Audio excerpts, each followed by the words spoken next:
Alright, welcome everyone. I decided to make this video to show what you can get out of a Starlink system. We're situated in Australia, in Tasmania, in the southern part of Tasmania, where technology is not always your best friend here. We have fixed wireless internet here. We're not that far from the station, from the tower. But as you can see by these results at the moment that I'm showing, they're not very good.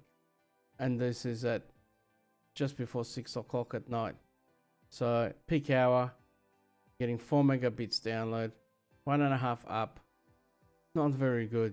Not much you can do with that, to be really honest. It doesn't do much for your faith in actually having a good system. There are days it gets a bit better to about 20 megabits download and about 5 up, but mostly it's the speeds you can see now. We've had it checked, we've had Telstra come out, we had NBN come out, and really they fix it, it runs a bit better for a little while and then goes back to being not very good. Not really a service worth having, considering if you live in town you can get 1 gigabit now. Even 5G can offer you 500 megabits at a minimum kind of thing. So, and you can get those routers now, home routers, those mobile ones for the house. It's quite interesting what you can get in town or in places where it's, it's available for you as such.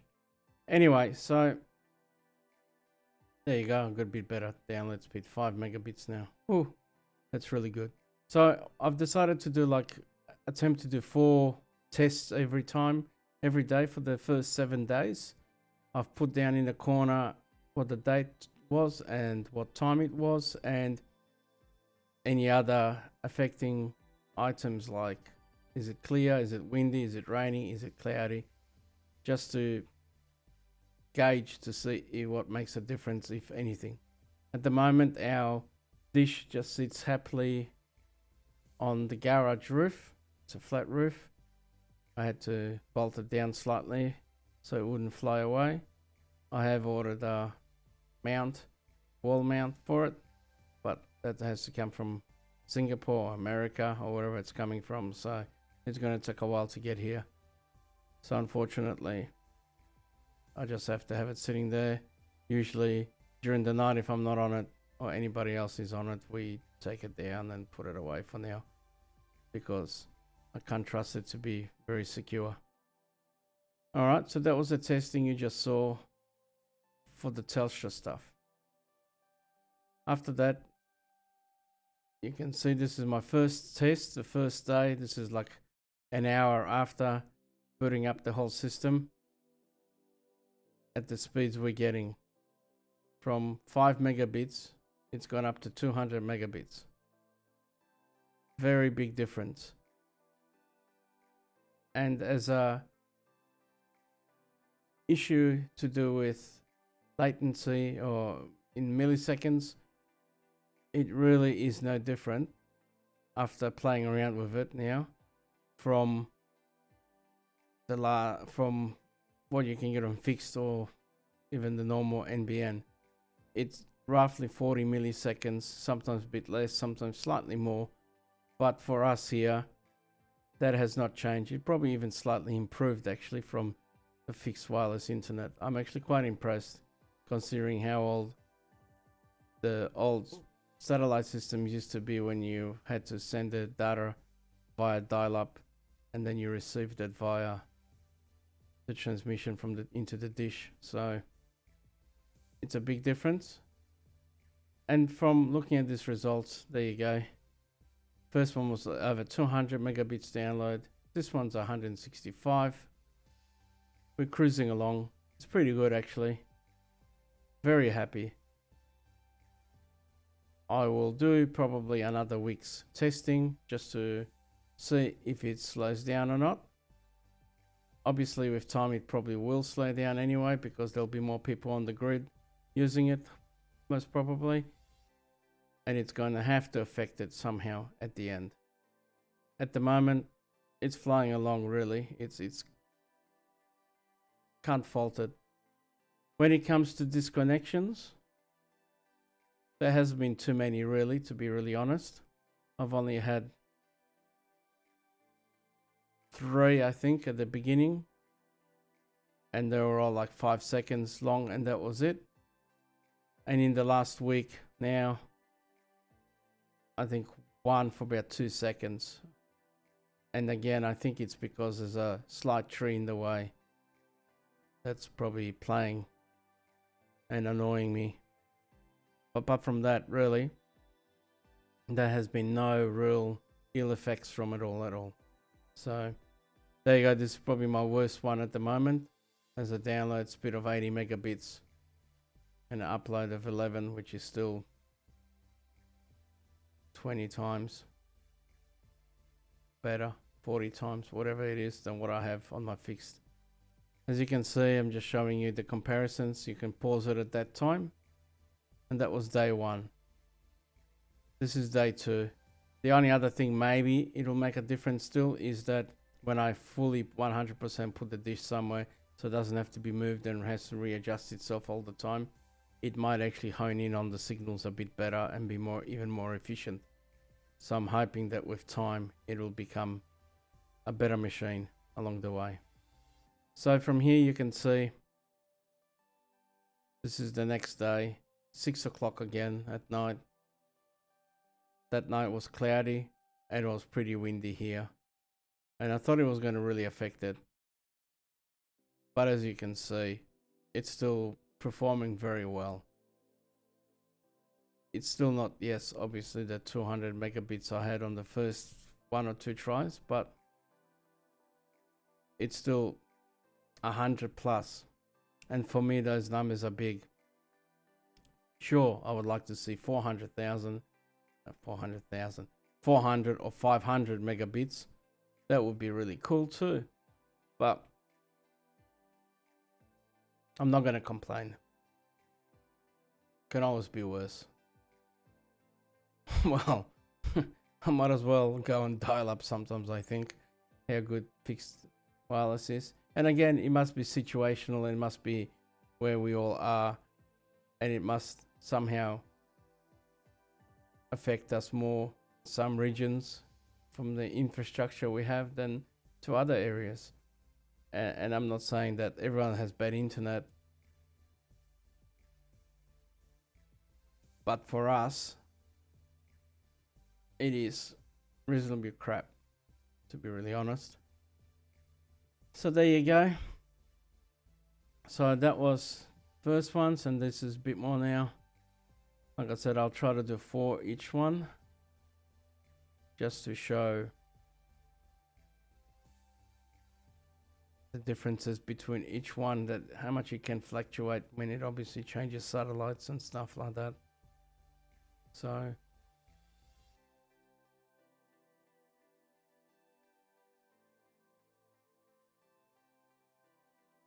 as you can see, that one's 175. Still pretty good. And 23 megabits upload speed, which you can sufficiently stream and do all wonderful things. And that's like live streaming and so on, which I couldn't do on the fixed wireless when I tried. First, it was buffering too much, and secondly, the minute I did it, everyone in the house was running around pitchforks and screaming at me because no one else could do anything, couldn't even load a page on the internet. So yeah, it was very frustrating. I'm hoping that from this example, hopefully this will actually be a reasonably good investment. Hopefully in a month's time I'll be able to really acknowledge it for myself, if I've made the right thing or the right call, which I have at the moment. Alright, so again, this is the next day again. This is the third day now. So the rain's gone. Oh, actually, the other thing, maybe it didn't help that it was very cloudy and it was raining, that the speeds were lower, which does affect the Starlink, the clouds, especially the clouds. So on day 3, it's still cloudy, but at least it wasn't raining anymore. But you can see the speeds are already improving heaps. Not much to really complain about from that. And if anyone's got any questions, obviously just please ask in the comment section if you feel like it. Like I said, this is situational. This is for us here in Tassie, where I am. And this beats the pants out of NBN, of the fixed wireless. And also, like I said, the input lag and everything else is not there. Not for me anyway. I can play online multiplayer games and not an issue at all. I mean, sure, there are people when I look with 6 milliseconds as a ping time, and that would be really nice for latency, but they must be living pretty close to where the game servers are, maybe. Alright, as you can see, those results are way over 200 megabits now. So let's say on a good day, if I have 20 megabits download, that's 10 times better, and 10 times better for upload speed too. So at a minimum, it's about 10 times better. So there you go, 225 megabits. Not too shabby at all. Obviously, the things you got to think about is the cost is, like I said earlier on, $140 or under, just under that. I can't remember whatever it is exactly right now. And it is a lot of money to spend on the internet, but I think it's really worth it at my first impressions anyway. And if you go by anything like in America, up there they had really good speeds, and slower and slower now becoming, and then they got the data limit caps now and so on, which we don't have at the moment. Alright, so that's the next day. Beautiful speeds, very impressed on day 3. Now we're up to day 4. As you can see, this was actually a clear night, very cold though, so it's like 4 or 5 degrees. Hopefully the speeds are not too bad after all that. There you go, they're still averaging over 100 megabits. Very good. Upload speed again, reasonably alright too. It's an improvement in a lot of ways. I can't even get the speeds on my mobile phone, sadly, because of where we are.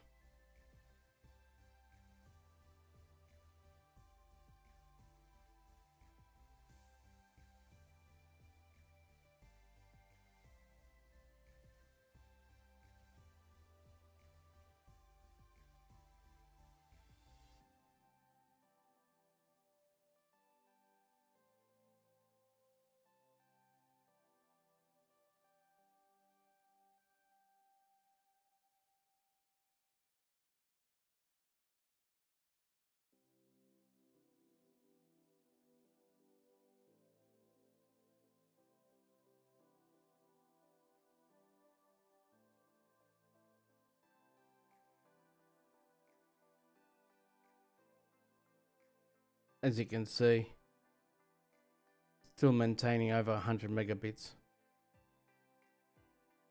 So that's pretty good. That's actually technically faster than the normal NBN even in a house that you have wired, not even fixed wireless. Sure, you can get better speeds now, and they got newer plans now, but again, you have to be in the right area for it, as the majority still on the lower settings.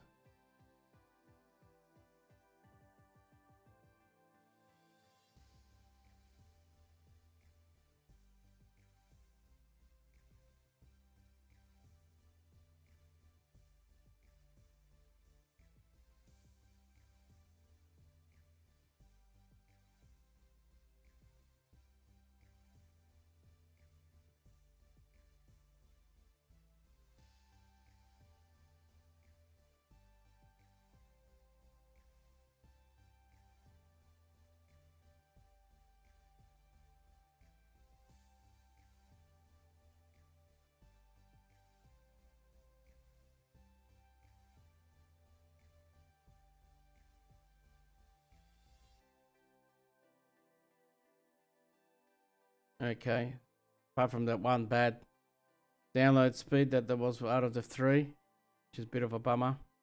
You can see now on day 5, that's still, again, I'm taking it out every day. So technically it has to reset itself each time.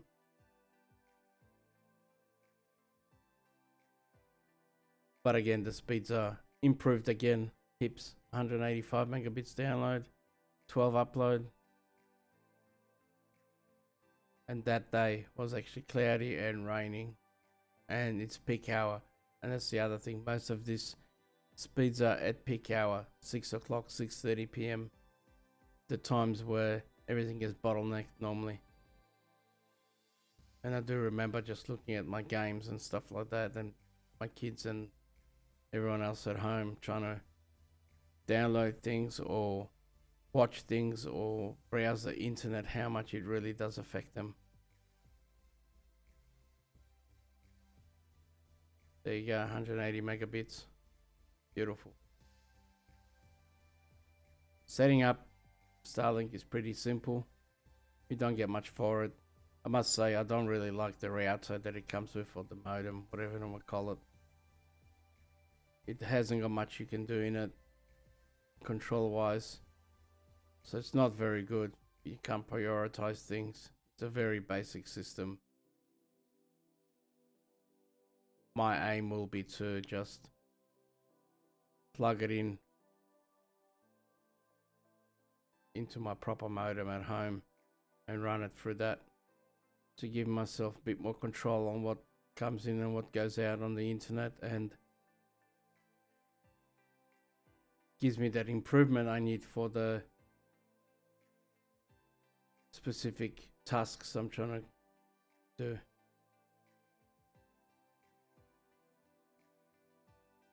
As you can see, again, it's mostly always over 100 megabits as a rule.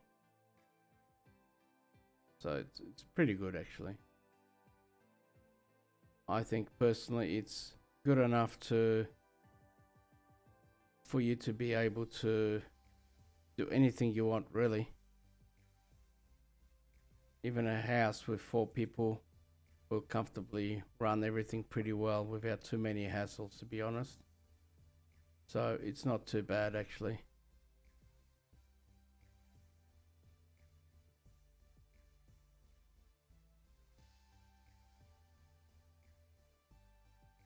There you go. Still over 100.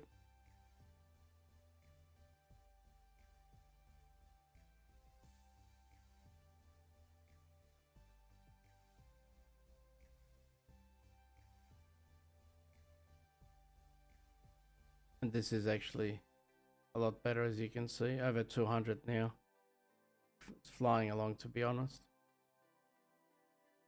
And you're still getting consistently over the 20 megabits upload speed, which is pretty good.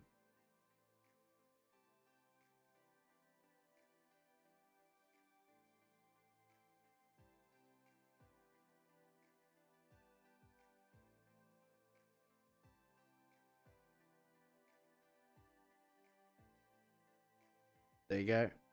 Again, it's over 200. Very nice, actually. So the only things we've got to worry about is obviously the price, and if they're going to put the data caps on in Australia. And if they do, you only get 1,000 gig, which is what Telstra, I think, originally offered. Maybe it's still offering it now, I don't even remember now. But yeah, you just got to be mindful of that. Alright, so those first 2 were in the morning on the 18th of November, and this one is, the next 2 are for the afternoon at peak hour at 6 o'clock now. And again, there you go, pulling 200 megabits at 6 p.m. The other thing you can do with it, if you don't mount it properly and you've got external power with you, you can pay that extra money to make it portable and use it wherever you go. But unless you're doing it a lot, it's obviously not worth it. And if you've got mobile coverage area you're going to. So in those circumstances, it's pointless doing it. I think you'd be wasting your money. All right. Here we go. Day 6 now. Come on. Let's finish off on a big bang. Again, over 200. And at the end, I just put them all together in a little summary. So you can pause it and actually see them all and compare them if you want. I will most probably do another video on the next 7 days just to see how it goes. See if it stabilizes itself or not. There you go. 247, 237. High numbers. Very high numbers for me. I've never seen them anywhere. So for me, they're very, very good. Well, they're excellent actually. Alright, so this is day 7. My last one out of this lot that I'm doing. Again, you can see it's cloudy, no wind. And this one is at 9 in the morning. So I was trying to do something bit of a different time.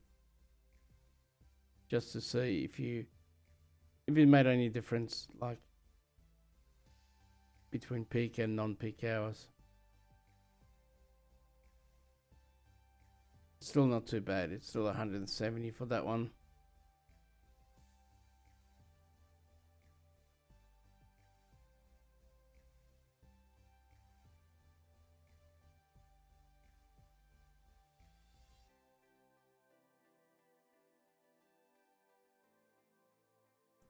And that one's over 200. They're quite impressive actual results. Oh, there you go. This one's actually over 30 for upload. That's even nicer. Oh, it's just slowing down now. But it was a nice beginning. Obviously getting throttled down. And obviously if you had the business account, you get a lot more speed, double amount of speed. But the cost is mega expensive. So it's not worth it. Alright, so we're coming up to the end of this results for this time around. Feel free to have a look at them. Like I said, this is in Australia, in Tassie, southern part of Tassie. It's my first week having it in that for that testing. I'll do another week after that. And if you got any questions or any ideas, if there's anything else I can provide, just ask away. If I've got the answers, I'll give them to you. If I don't, I will tell you I don't have them. But happy to help out if I can with some advice. Alright, so I'm just about to say goodbye. As a nice last one, over 200 megabits per second download. Pretty cool. Thank you guys. Hope you enjoyed it. Hope there was someone found it interesting enough, since there isn't much here in Australia with Starlink information, since it's not really for us. Alright guys, thanks for that. Enjoy it, and I'll probably do one more, like I said, next week or so. Bye.